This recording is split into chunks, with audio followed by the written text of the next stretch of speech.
A'udzubillahi minasyaitonirrajim. Bismillahirrahmanirrahim. Alhamdulillahirabbil alamin wassalatu wassalamu ala asyrafil anbiya'i wal mursalin wa ala alihi washabbihi ajma'in. Rabbi shrah li sadri wa yassir li amri wahlul 'uqdatam min lisani yafqahu qawli. Subhanaka la ilma lana illa ma 'allamtana innaka antal alimul hakim. Wala haula wala quwwata illa billahil aliyyil azim. Alhamdulillah, bersyukur pada Allah Subhanahu wa taala. Pagi ini sekali lagi kita diberi izin oleh Allah Subhanahu wa taala untuk melihat, untuk membaca satu muka surat daripada Al-Quran, dan kemudian kita cuba sama-sama untuk memahami apa yang terkandung di dalam muka surat tersebut, insya-Allah. Hari ini insya-Allah kita sampai kepada muka surat 383, surah An-Naml, juzuk yang ke-20. Ayatnya ialah pada hari ini ialah ayat yang ke-64, insya-Allah.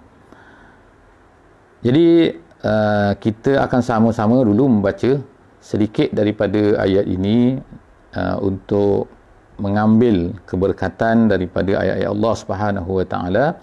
Kemudian seperti biasa kita akan cuba selepas daripada itu memahami beberapa perkara-perkara penting yang diutarakan oleh Allah Subhanahu wa taala. Jadi kita tak sempat untuk melihat semua perkara, semua tafsir di dalam dalam muka surat ini, tapi kita akan lihat perkara-perkara yang penting bersesuaian juga dengan tema di dalam surah ini sebagaimana yang telah kita ceritakan sebelum-sebelum daripada muka surat ini. A'udzubillahi minasyaitonirrajim. Bismillahirrahmanirrahim.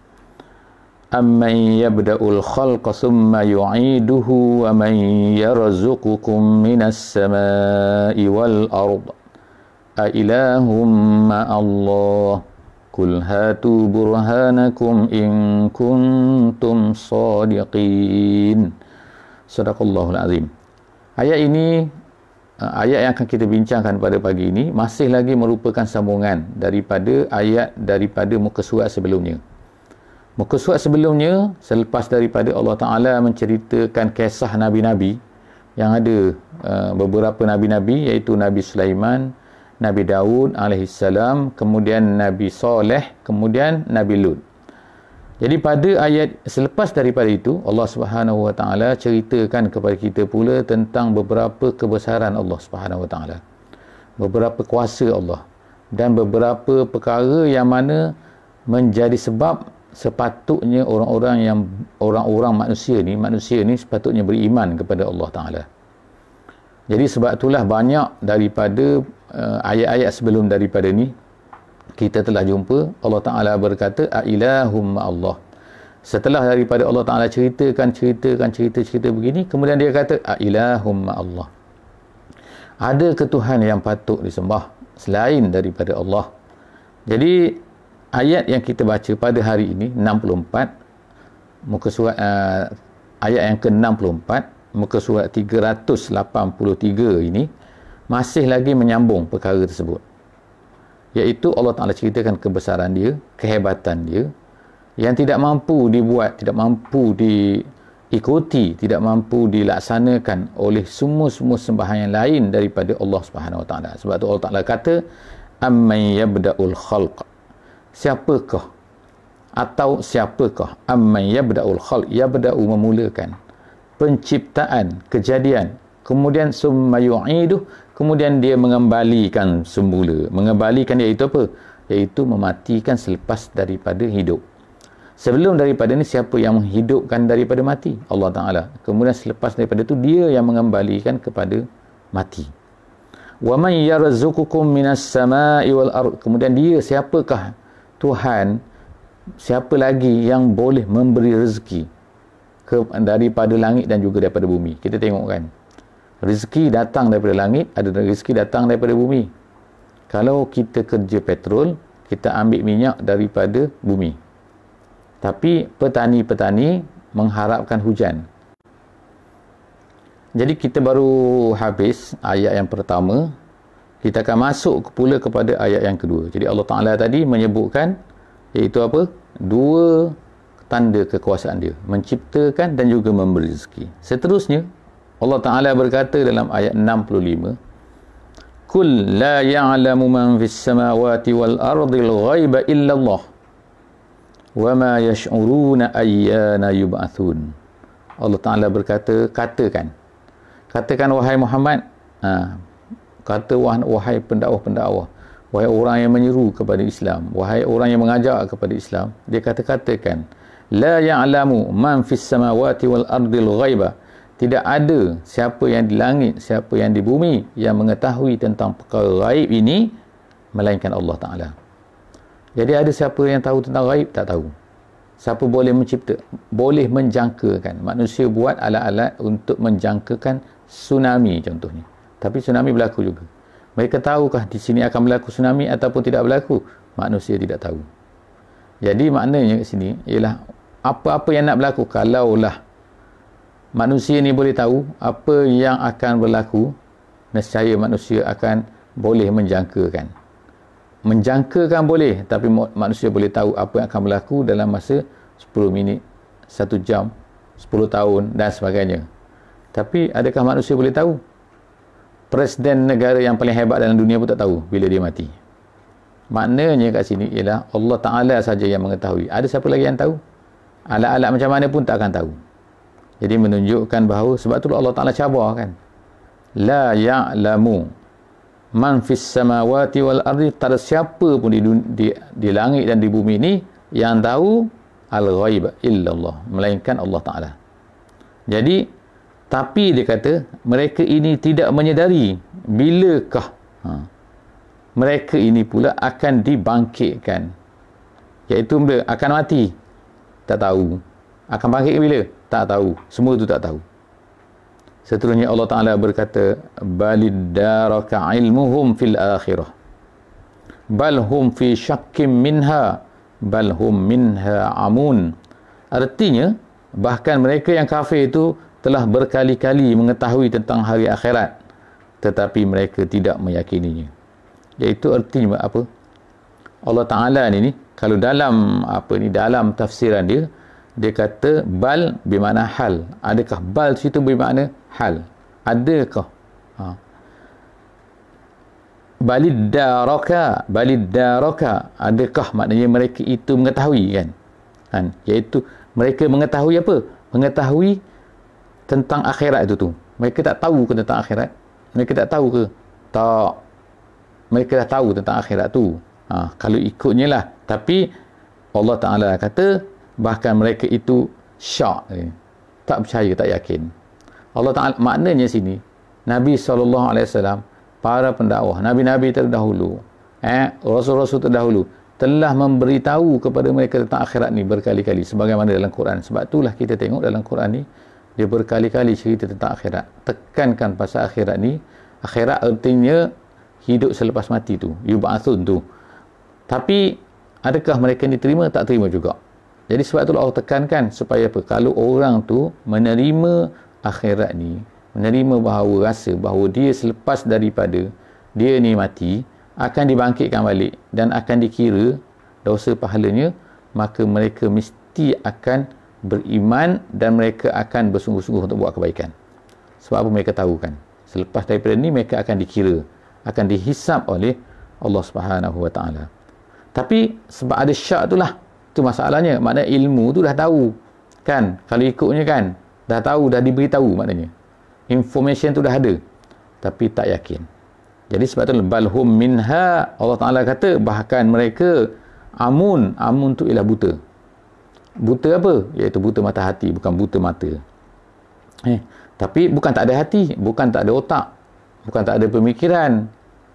Mereka ni tahu, boleh berfikir kan, pergi sekolah, belajar, teknologi, semua tinggi. Tapi mereka tu amun. Tentang akhirat, apa yang diceritakan tu tak nampak. Ayat yang ke-67, wa qala allazina kafaru a idza kunna turaba wa abauna a inna lamukhrajun.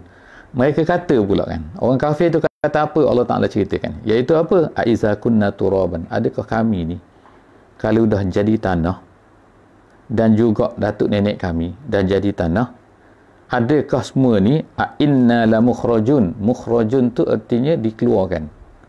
Kharaja, keluar, mukhrajun. Kalau mukhrijun, ri makna pengeluar. Kalau mukhrajun, yang dikeluarkan.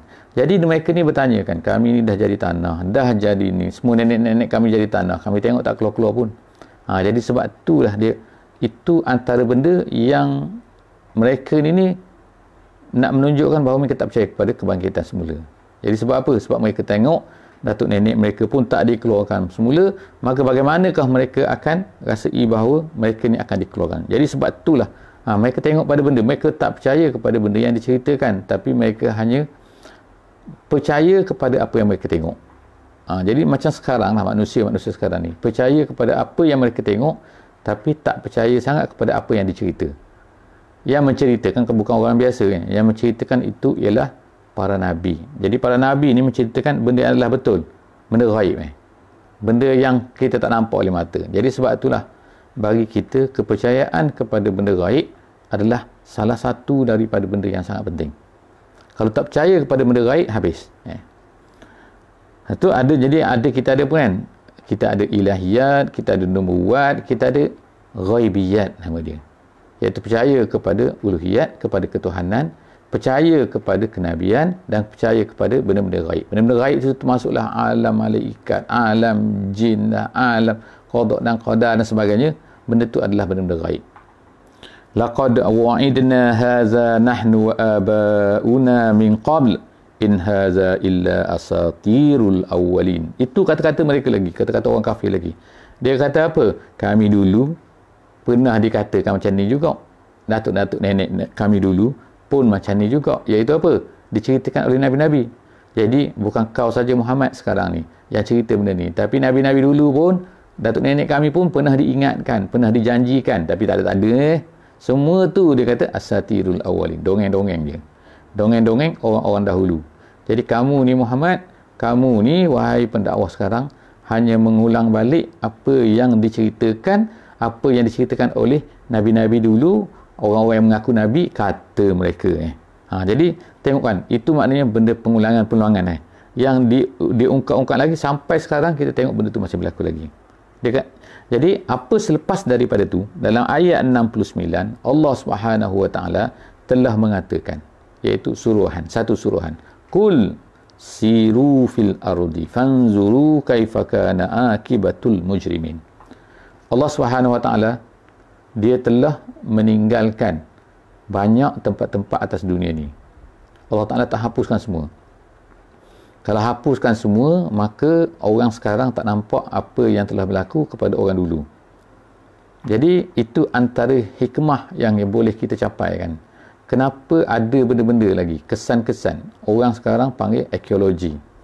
Jadi mereka pun galilah. Mereka Muslim ke, kafir ke, menggali. Gali sana, gali sini, jumpa. Gali sana, jumpa. Jumpa apa? Lalu mereka pun buatlah, ceritalah, mengatakan bahawa orang zaman dulu ni ada rupanya, berapa puluh ribu tahun dulu ada rupanya, mereka ni, tamadun mereka ni, hebat, gini-gini dan sebagainya. Di Mesir ke, di mana-mana, di tempat kita pun ada, iaitu di Kedah kan, ada. Jadi perkara-perkara semua ni, benda ni, Allah Ta'ala yang telah menjadikan benda ni berlaku. Iaitu Allah Ta'ala yang menjadikan manusia pada hari ini boleh tengok apa yang berlaku pada zaman dulu.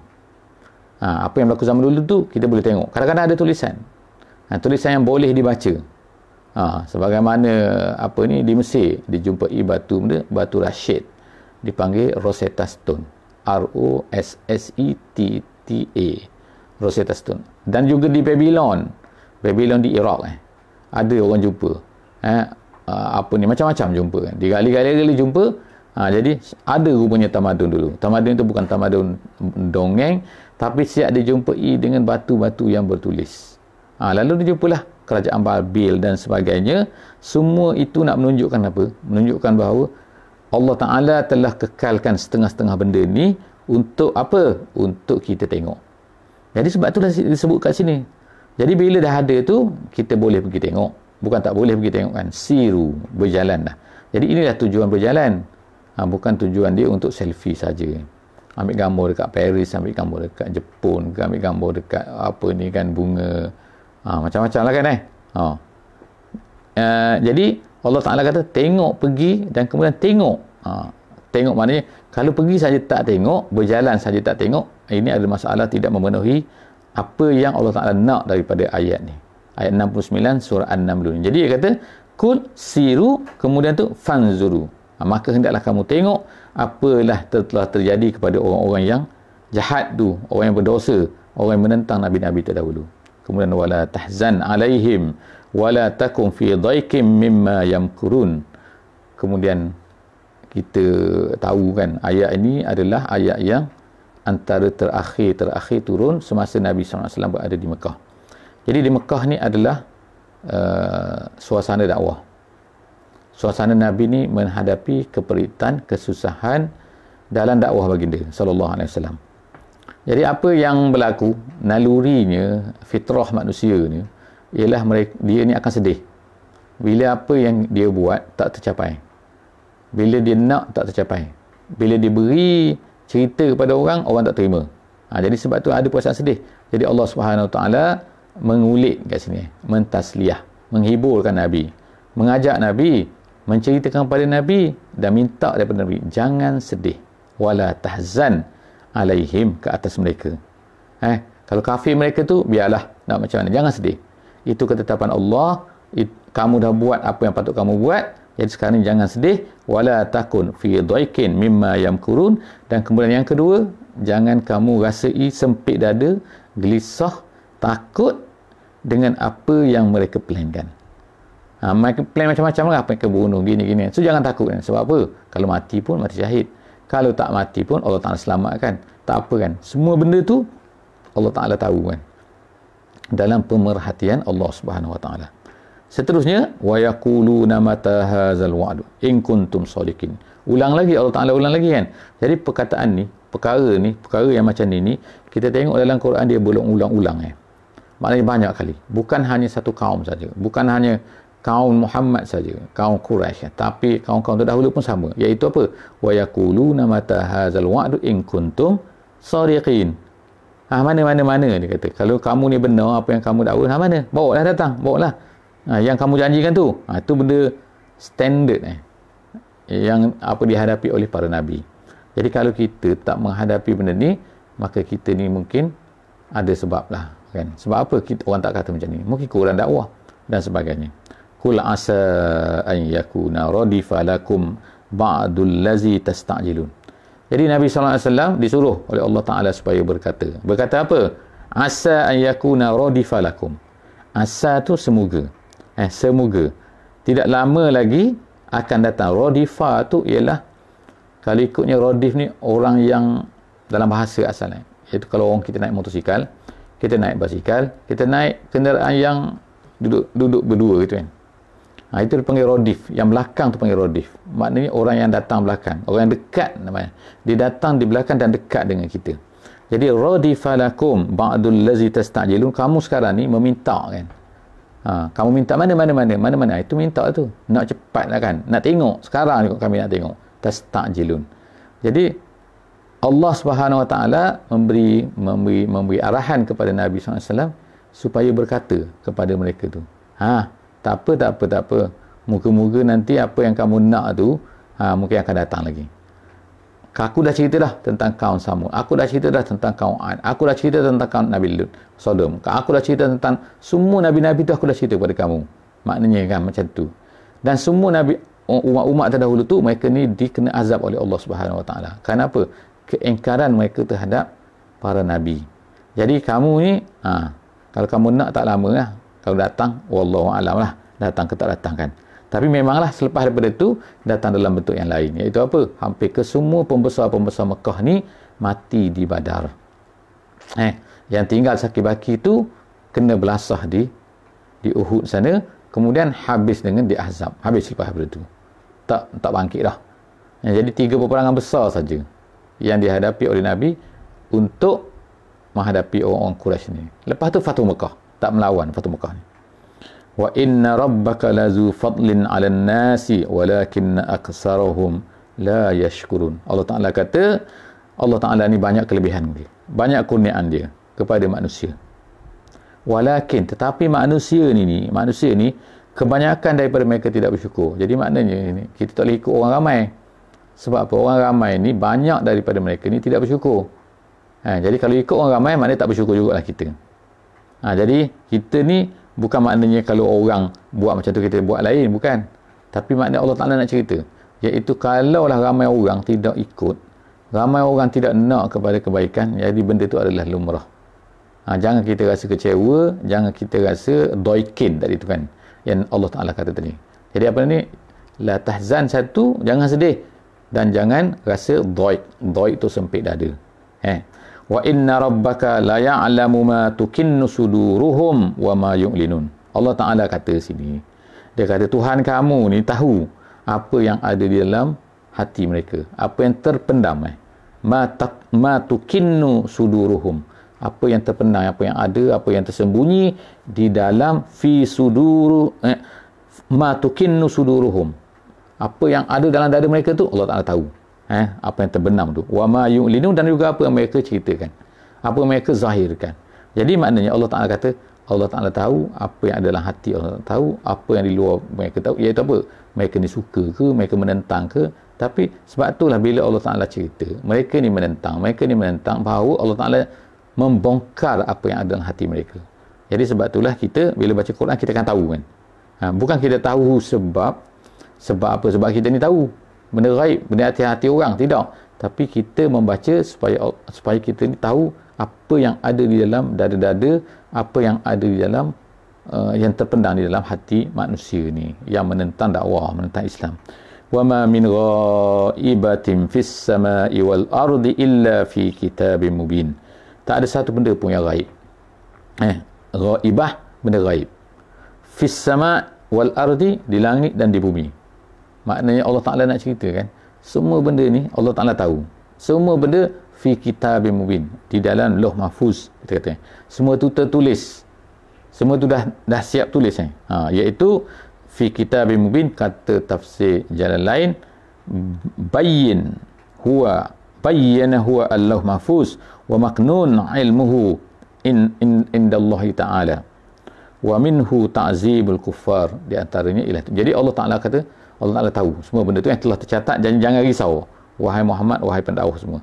Inna hadzal Qur'an yaqussu ala bani Israil aksarul ladzi hum fihi yakhtalifun.